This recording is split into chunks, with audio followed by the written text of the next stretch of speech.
विशाळगडाला जेव्हा वेढा पडलेला होता, महाराजांना तिथून निसटायचं होतं. सिद्धी जोहरचा वेढा पडलाय. चौथीच्या पुस्तकामध्ये इतिहास ही मुलं शिकत असते, आहे ना. सिद्धी जोहर आणि मिर्झा राजे जयसिंगचा वेढा पडलेला आहे. महाराजांना निसटून जायचंय, पण वेढा एवढा कडक आहे की मुंगी सुद्धा बाहेर पडायला वाव नाहीये. मग बाहेर जायचं कसं? तर महाराजांना आठवण येते शिवा काशीदाची. शिवा काशीद नाभिक समाजाचा. दाढी करणं, कटिंग करणं हे त्याचं काम. पण शिवा काशीदाचा चेहरा हा शिवाजी महाराजांच्या चेहऱ्याशी मिळता जुळता होता. महाराजांनी शिवाला बोलावलं आणि महाराज म्हणतात की शिवा, इतके दिवस झाले की आम्ही वेड्यामध्ये अडकून पडलो. वेड्यातून बाहेर जायचंय, पण सिद्धी जोहरने वेडा एवढा कडक ठेवलाय की मलाच काय पण मुंगीला सुद्धा निसटून जाता येणार नाही. मग अशा वेळेला आमच्याकडे एक युक्ती आहे की तुझा चेहरा माझ्याशी तंतोतंत मिळता जुळता आहे. शिवा, जर तू माझा वेश परिधान करून खोटा शिवाजी बनवून सिद्धी जोहरकडे जा, त्याला सांग की मी शरण आलोय, तह करायला आलोय. तू खोटा शिवाजी बनवून सिद्धी जोहरला बोलण्यामध्ये गुंतवून ठेव. त्याचे सैनिक हे आनंद साजरा करतील, वेढा ढिला पडेल आणि मी ती संधी साधून निसटून पुढे जाईल. पण शिवा, एक लक्षात ठेव की तू सिद्धी जोहरला भेटायला जाणं म्हणजे तू यमाला भेटायला जाणं, मृत्यूला भेटायला जाणं. तू पुन्हा परत जिवंत येऊ शकणार नाही. काय म्हणावं शिवा काशीदानं? त्याचा व्यवसाय लोकांची दाढी कटिंग करण्याचा, लोकांचे केस कापण्याचा. ज्याच्या हातामध्ये कायम वस्तारा असा नाभिक समाजाचा, न्हावी समाजाचा शिवा. आणि महाराज त्याला समोर बसवून विचारतायत, काय शिवा, आहेस स्वराज्यासाठी मरायला तयार? शिवा काशीद एकाही सेकंदाचा विचार न करता महाराजांना म्हणतो की महाराज, मरण, महाराज माझा जन्म, आयुष्यभर लोकांचे केस कापण्यात आणि लोकांच्या दाढ्या करण्यात गेला. इथून पुढे जरी मी 100 वर्ष जगलो तरी सुद्धा मला लोकांचे केसच कापावे लागतील. पण महाराज, मला मरण, महाराज मला जर मरण शिवाजी महाराज बनून येणार असेल तर हा नाभिकाचा शिवा एकदा काय लाख वेळेला मरायला तयार आहे.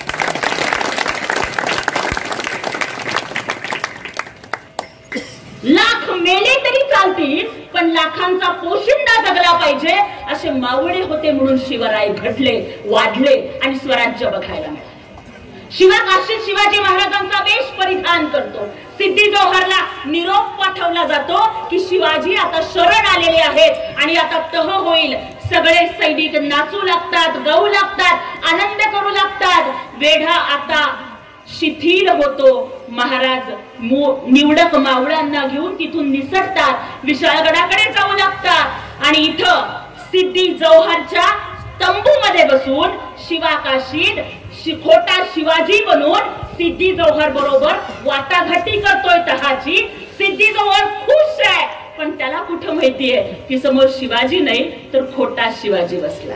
तास जातो, अर्धा तास जातो, 2 तास जातो, कुठून तरी गुप्तहेर बातमी आणतात.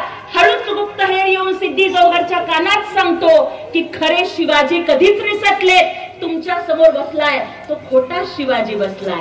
त्या सिद्धी जोहरला खूप राग येतो, तो प्रचंड चवताळतो. त्याला वाटतं की अरे आपण इतके मूर्ख कसे काय निघालो, आपल्याला परत वेड्यात काढलं, आपण साफ वेड्यात निघालो, मूर्खात निघालो. आणि तो चवताळलेला सिद्धी जोहर सगळा राग शिवा काशीदांच्या वरती काढतो.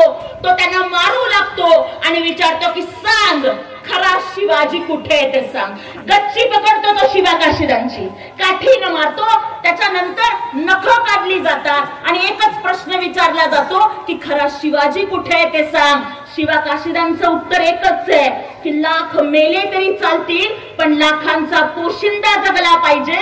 मी कदापिही सांगणार नाही की आमचे महाराज कुठल्या रस्त्यानं गेले, शेवटी सिद्धी जोहरला वाटतं की आता याच्या बरोबर वेळ वाया घालवण्यात काही उपयोग नाही, आता आपण खऱ्या शिवाजीला पकडायला जाऊयात. पण याला ज्याने आपल्याला मूर्खात काढलं त्याला जिवंत ठेवू नये म्हणून कमरेची तलवार सिद्धी जोहर उपसतो. शिवा काशिदांच्या पोटामध्ये खुपसतो, पुन्हा बाहेर काढतो, पुन्हा खुपसतो. रक्ताची कारंजी उडतात, पूर्ण तंबू रक्तानं लाले लाल होतो आणि अंगावरती लाख जखमा असणारा आणि पोटामधून रक्ताचं कारंज उडणारा शिवा काशीद तंबूच्या त्या मधल्या लाकडी खांबाला पकडतो आणि टेकून तसाच ताठ उभा राहतो. सिद्धी जोहरला आश्चर्य वाटतं. आपले तर सैनिक जरा काय झालं की पळून जातात, ह्याला इतकं रक्त येतंय, थोड्या वेळाने मरणार आहे आणि हा ताप उभारतोय, हा जमिनीवरती पडत नाही, ह्याची पाठ जमिनीला लागत नाही.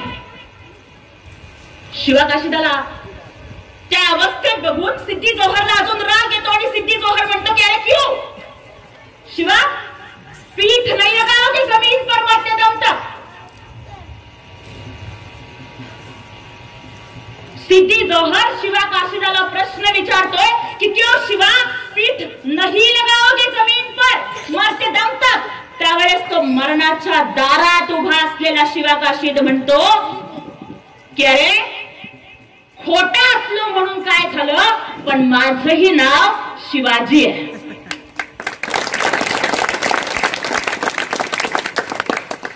खोटा असलो म्हणून काय झालं, माझंही नाव शिवाजी आहे. अरे जिथं तुला खोट्या शिवाजीची पाठ बघता आली नाही, तू खऱ्या शिवाजीची पाठ काय बघणार आहे. शिवाजी ह्या नावामध्ये एवढी ताकद आहे कि नब्ज मेरी देखी और बीमार लिख दिया, नब्ज मेरी देखी और बीमार लिख दिया, रोग मेरा लोगों ने भगवे से प्यार लिख दिया. नब्ज मेरी देखी और बीमार लिख दिया, रोग मेरा लोगों ने भगवे से प्यार लिख दिया. उम्र भर कर्जदार रहेंगे हम उस डॉक्टर के जिसने दवा के नाम पर छत्रपति शिवाजी महाराज का नाम लिख दिया.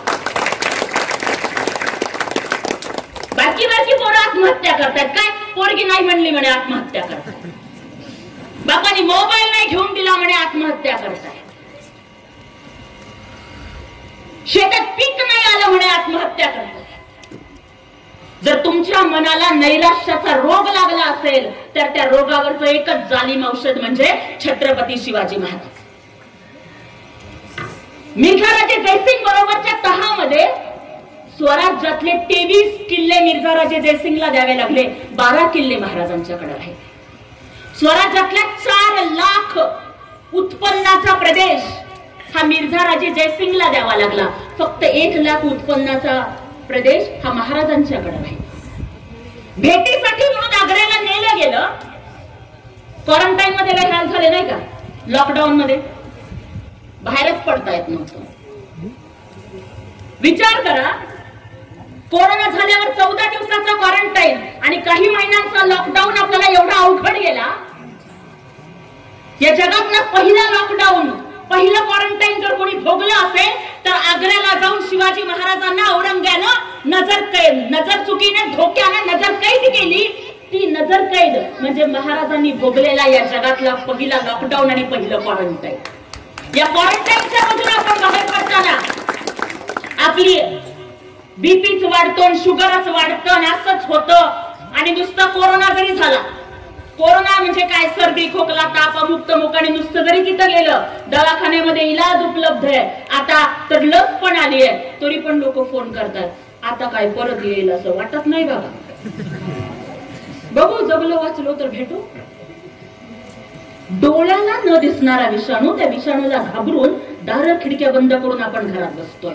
आणि आग्र्याला गेल्यानंतर औरंगजेबाचा वाढदिवस आहे. औरंगजेबाचा वाढदिवस, औरंगजेबाचा साम्राज्य, त्याचं राज्य काबूल कंदाहार पासून पेशावर पासून पूर्ण हिंदुस्थान मध्ये पसरलं. एवढ्या मोठ्या प्रदेशाचा बादशाह, त्याचा वाढदिवस आहे. शिवाजी महाराज उशिरा जात आहेत तिथं आणि जेव्हा ते बघताय की आपल्याला 50,000 सरदारांच्या रांगेमध्ये उभं केलंय आणि आपल्या पुढे कोण तर जसवंत सिंग राठोड. जसवंतसिंग राठोडाला महाराजांनी पराभूत केलं आणि महाराजांना पाठ दाखवून पळून गेला, त्याच्या पाठीमागं महाराजांना उभं केलं. महाराजांना अपमान सहन होत नाही आणि त्या दिल्लीच्या लाल किल्ल्यानं बांधल्यापासून इतक्या शेकडो वर्षांच्या इतिहासात एकच सिंहाची डरकाळी, वाघाची गर्जना तिथं ऐकली, ती म्हणजे छत्रपती शिवाजी महाराजांची. कारण त्याच्या आधी बादशहाच्या समोर कुणीही मोठ्या आवाजात बोलण्याची ताकदच होत नव्हती. महाराजांनी ठणकावून सांगितलं की ये जसवंतसिंग राठौड़ जिसे हमने पीठ दिखाकर वो हमसे भाग गया, मैं उसके पीछे नहीं रुकूंगा. आणि महाराजांनी मुजरा नाही केला, नजर कैदेमध्ये टाकलं, सगळ्या सैन्याला परत पाठवलं. अरे तुम्ही कोरोना सारख्या छोट्या विषाणूला घाबरता, महाराजांनी तर औरंगजेबाला सुद्धा न घाबरता लढा दिला आणि आग्र्यामधनं सही सलामत ते महाराष्ट्रामध्ये परत आले. आणि त्यासाठी लाख संकट जरी आली तरी फक्त मनामध्ये शिवाजी महाराजांचं नाव घ्या. ना चिंता ना भीती, ना चिंता ना भीती, ज्याच्या मनामध्ये शिवछत्रपती. शिवाजी महाराजांना आठवण करा की कोणत्या प्रसंगात महाराज कसे येतात. जेव्हा आग्र्यावरून परत येताना शिवाजी महाराजांना संभाजी राजांना मागे ठेवावं लागलं.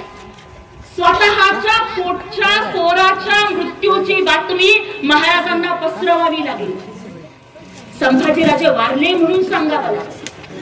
रायगडावरती आल्यानंतर संभाजी महाराजांचं दिवस कार्य करावं लागलं. त्यावेळेस किती यातना झाल्या असतील महाराज, परंतु कोणत्याही यातनेला बळी न पडता महाराज लढत राहिले, झगडत राहिले. कारण स्वतःच्या वैयक्तिक सुखदुःखांपेक्षा त्यांना हे स्वराज्य महत्वाचं होतं. आणि मग त्यासाठी आपल्याला काय करायचं तर आपल्याला खरे शिवाजी महाराज समजून घ्यावे लागतात. अफजल खानाचा कोथळा काढणारे शिवाजी महाराज आपल्याला माहिती आहे, पण त्याच अफजल खानाचा कोथळा काढणारी वागणूक शिवाजी महाराजांना रुस्तुमे जमान नावाच्या त्यांच्या मुस्लिम सरदाराने दिली होती, हे विसरू नका. शिवाजी महाराजांच्या आरमाराचा प्रमुख हा दर्या सारंग इब्राहिम खान होता. शिवाजी महाराजांच्या घोडदळामध्ये दौलत खान होता, सिद्दी हिलाल होता. शिवाजी महाराजांचे वकील अफजल खानाला जेव्हा शिवाजी महाराज भेटायला जातात तेव्हा शिवाजी महाराजांचे वकील काझी हैदर नावाचा मुस्लिम वकील आहे आणि अफजल खानाचा वकील कृष्णा भास्कर कुलकर्णी नावाचा हिंदू मनुष्य. शिवाजी महाराजांचं जे एकमेव चित्र आज आपल्याला अस्सल चित्र उपलब्ध आहे ते मीर मोहम्मद नावाच्या मुस्लिम चित्रकारानं काढलेलं आहे. लढाया करत असताना जर कुराणाची एखादी प्रत सापडली तर शिवाजी महाराज त्या कुराणाचा सन्मान करायचे आणि ते पुन्हा त्या धर्मीयांकडे सादर परत करायचे. रायगडावरती जशी शिवाजी महाराजांनी जगदीश्वराचं मंदिर बांधून घेतलं त्याचप्रमाणे त्यांनी रायगडावरती आपल्या मुस्लिम सैनिकांच्यासाठी मशीद सुद्धा बांधून घेतली.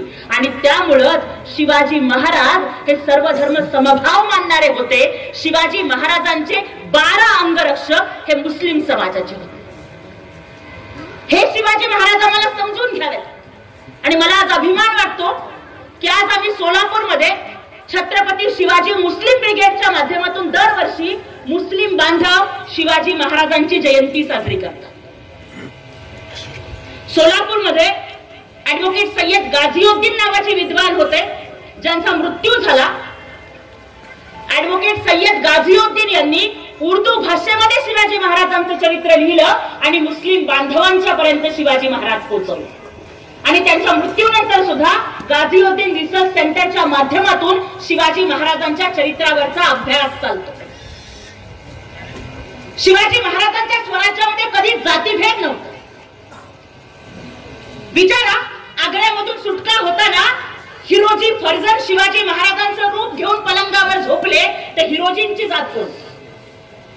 महाराज निसटल्यानंतर आग्र्यामधल्या शामियानात महाराजांचे पाय चेपण्याचा देखावा करत बसणाऱ्या मदारी मेहतराची जात कोण? माँसाहेब जिजाऊंच्या रक्षणाची जबाबदारी आवर्जून महार सैनिकांच्या वरती दिली जायची. रामशेखचा किल्ला, परत कधीतरी मी तुम्हाला रामशेखच्या किल्ल्याबद्दल सांगेन. संभाजी महाराजांच्या मृत्यूनंतर औरंगजेब म्हणतो की जोपर्यंत रामसेज किल्ल्यावरती विजय मिळवणार नाही तोपर्यंत मी डोक्यावरती मुकुट घालणार नाही. औरंगजेबाला 14 महिने मुकुटा वाचून फिरवणारा वीर रामसेजचा किल्लेदार होता गोविंद गोपाळ गायकवाड नावाचा एक अस्पृश्य वीर. महाराजांनी जात नाही बघितली, महाराजांनी इमान बघितलं. महाराजांनी नाती गोती नाही बघितली तर महाराजांनी स्वराज्यावरचं प्रेम बघितलं. आणि म्हणून जर आम्हाला शिवाजी महाराज समजून घ्यायचे असतील तर आम्हाला वाचावं लागेल, कारण शिवाजी महाराजांचं खरं चरित्र हे आपल्याला पुस्तकातून सापडणार आहे. त्यामुळे मला विनंती करायची आहे प्रत्येकाला की शिवाजी महाराजांचं चरित्र वाचा. कॉम्रेड गोविंद पानसरे यांनी लिहिलेलं शिवाजी कोण होता या पुस्तकामध्ये शिवाजी महाराज हे कसे रयतेचे कल्याणकारी राजे होते. शिवाजी महाराजांनी शेतीबद्दल किती चांगले उपाय केले की आज शेतकऱ्यांच्या आत्महत्या होतात, पण शिवाजी महाराजांच्या काळात एकाही शेतकऱ्यानं कधी आत्महत्या केली नव्हती. भारताच्या आरमाराचे जनक शिवाजी महाराज आहेत, कारण त्या काळात सगळ्यात आधी इंग्रजांचा धोका शिवाजी महाराजांनी ओळखला आणि सिंधुदुर्ग आणि विजयदुर्ग किल्ला बांधला. जर शिवाजी महाराजांनी त्या सिंधुदुर्ग विजयदुर्गच्या माध्यमातून जी सागरावरती गस्त चालू केली त्याचं महत्व आपण ओळखलं असतं आणि महाराजांचं जर आरमाराचं धोरण पुढे नेलं असतं तर कसाब आणि त्याचे बाकीचे साथीदार भारतात येऊन कधीच हमला करू शकले नव्हते. हे सागरी किनाऱ्याचं महत्व महाराजांनी पहिल्यांदा ओळखलं. पण आपण मात्र केवळ जयंतीपुरतं महाराजांना आठवतो आणि नंतर मात्र विसरून जातो. आणि त्यासाठी मला तुम्हाला एवढंच सांगायचंय की जयंतीच्या वेळेला तर आनंद साजरा करा, पण महाराजांना जर भेटायचं असेल तर पुस्तकं वाचा. सेतू माधवराव पगडींनी लिहिलेली पुस्तकं, आह साळुंखे सरांनी लिहिलेली पुस्तकं असतील, कॉम्रेड गोविंद पानसरे यांनी लिहिलेलं शिवाजी कोण होता असेल, अशा अस्सल साधनांच्या आधारावरती शिवरायांच्या चरित्राचा अभ्यास करा आणि मग तुमच्या लक्षात येईल की बघा एकदा एका मंदिराच्या समोरून एक छोटा मुलगा जात होता आणि छोट्या मुलांना सवय असते ना खूप प्रश्न विचारायचे. आणि मग त्या मुलानं पुजाऱ्याला प्रश्न विचारला. तो म्हणतो की मुझे बता की कौन बडा. तो छोटा मुलगा पुजाऱ्याला प्रश्न विचारतो की मुझे बता कौन बडा. पुजाऱ्याला वाटतं की हे काय शंभर पोरग आहे म्हणून पुजारी म्हणतो की मंदिर बडा. पुजारी म्हणतो मंदिर बडा. पोरग हुशार असतो. पोरग म्हणतं की अगर मंदिर बडा तो धरती पे क्यों खड़ा. अगर मंदिर बड़ा तो धरती पे क्यों खड़ा. पुजारी म्हणतो फिर ठीक है धरती बड़ी. मुलगा पुढे जाऊन प्रश्न विचारतो की अगर धरती बड़ी तो फिर शेषनाग पे क्यों खड़ी. अगर धरती बड़ी तो फिर शेषनाग पे क्यों खड़ी. त्यावेळेस पुन्हा पुजारी म्हणतो की ठीक है शेषनाग बड़ा. पुन्हा तो छोटा मुलगा प्रश्न विचारतो की अगर शेषनाग बड़ा तो फिर शंकर के गले में क्यों पड़ा. अगर शेषनाग बड़ा तो फिर शंकर के गले में क्यों पड़ा. पुजारी म्हणतो की अरे मेरे बाप ठीक है अभी शंकर बड़ा. परत मुलगा प्रश्न विचारतो की शंकर बड़ा तो फिर पर्वत पे क्यों खड़ा. शंकर बड़ा तो फिर पर्वत पे क्यों खड़ा. मग पुजारी म्हणतो की ठीक है अभी पर्वत बड़ा. परत पोरगा म्हणतो की अगर पर्वत बड़ा तो हनुमान की हथेली पे क्यों पड़ा. अगर पर्वत बड़ा तो हनुमान की हथेली पे क्यों पड़ा. पोरगा म्हणतो की अबे हनुमान बड़ा. आता हनुमान बड़ा. मुलगा म्हणतो की अगर हनुमान बड़ा तो फिर राम के चरणों में क्यों पड़ा. अगर हनुमान बड़ा तो फिर राम के चरणों में क्यों पड़ा. आणि आता पुजारी म्हणतो की राम बड़ा. आता पुजारी म्हणतो राम बड़ा. आता तरी थांबावं त्या पोरानी. पोरग म्हणतो की अगर राम बड़ा तो फिर रावण के पीछे क्यों पड़ा. आता आली पंचायत. पुजारी तर म्हणू शकत नाही की रावण बडा. पुजारी कंटाळतो वैतागतो आणि पुजारी त्या पोराला विचारतो की अरे मेरे बाप मैंने हार मान ली अभी तू ही बता कि कौन बड़ा. पुजारी त्या पोराला विचारतोय की आता तू अभी तू ही बता कि कौन बड़ा.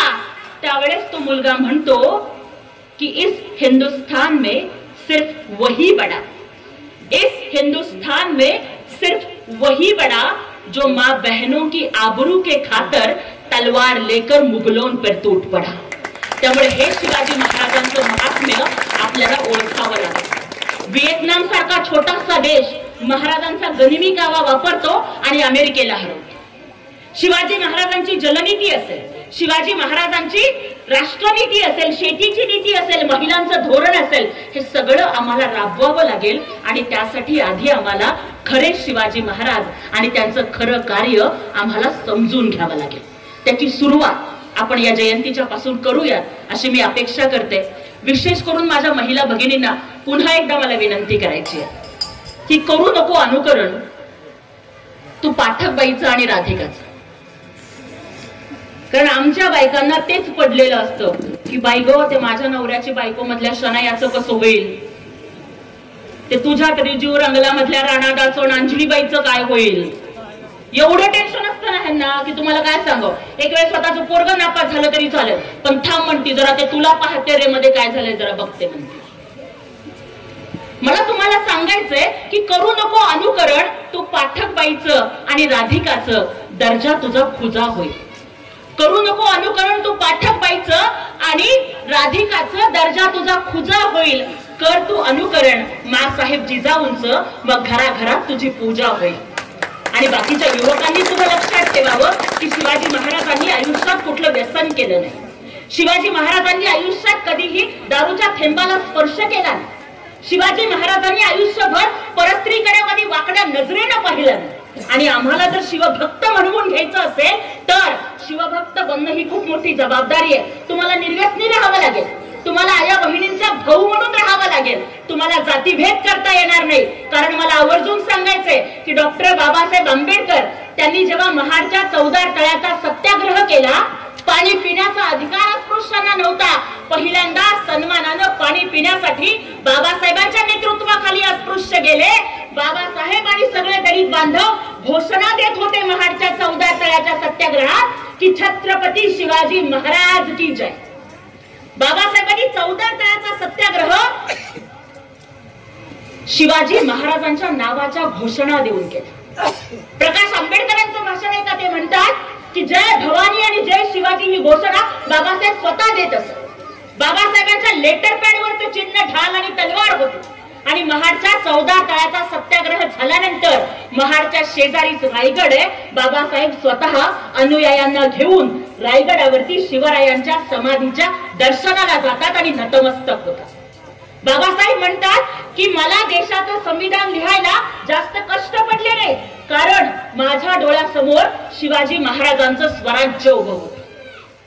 महात्मा फुले रायगडावरती जातात, शिवाजी महाराजांची समाधी शोधून काढतात आणि पहिली शिवजयंती महात्मा फुल्यांनी सुरू केली. शिवाजी महाराजांचा पहिला पोवाडा त्यांच्या चरित्राच्या माध्यमातून महात्मा फुले लिहितात आणि कुळवाडी भूषण पोवाडा गातो शिवबाचा. अशा पोवाड्यामध्ये शिवाजी महाराजांना कुळवाडी भूषण म्हणजे शेतकऱ्यांचा राजा ही उपाधी देतात. त्यामुळे जर शिवभक्त बनायचं असेल तर नुसतंच कपाळावरती चंद्रकोर लावून चालणार नाही. तुमच्या डोक्यातला मेंदू सुद्धा शिवविचारांचा असला पाहिजे. आणि त्यासाठीच आपल्या घरात शिवाजी महाराजांची मूर्ती असेल, फोटो असेल, त्यासोबतच शिवाजी महाराजांचं चरित्र सुद्धा असणं तितकंच गरजेचं आहे. शिवाजी महाराजांना वाचा, समजून घ्या आणि मग बघा की पुन्हा एकदा स्वराज्य यायला जास्त वेळ लागणार नाही. आज मी जे काही बोलले ते फक्त ऐकून घेऊन सोडून न देता त्यातल्या एका तरी विचाराचा अंगीकार तुम्ही नक्की कराल आणि पुन्हा एकदा या महाराष्ट्राच्या मातीमधून नवे शिवबा जन्माला येतील की जे सांगतील की बघा आज 19 फेब्रुवारी 4-5 दिवसापूर्वी 14 फेब्रुवारी झाला. त्या 14 फेब्रुवारीला काय असतं हे बघा, लाजायला लागले लगेच. 14 फेब्रुवारीला 2 रुपयाचा गुलाब 200 रुपयाला विकला जातो. काय तर म्हणे प्रेमाप्रेमाचा दिवस असतो. पण महाराष्ट्रातल्या मातीतला खरा युवक तोच ज्याला व्हॅलेंटाईन डेच्या 14 फेब्रुवारी पेक्षा शिवजयंतीची 19 फेब्रुवारी जगात भारी वाटते, तो खरा महाराष्ट्राचा युवक आहे. त्यामुळे शेवटी एवढंच म्हणते कि अगर वो ताजमहल प्यार की निशानी है तो शिवनेरी किल्ला एक शेर की कहानी है. आणि आपण सगळेजण त्या सिंहाच्या छाव्याचे वंशज आहोत.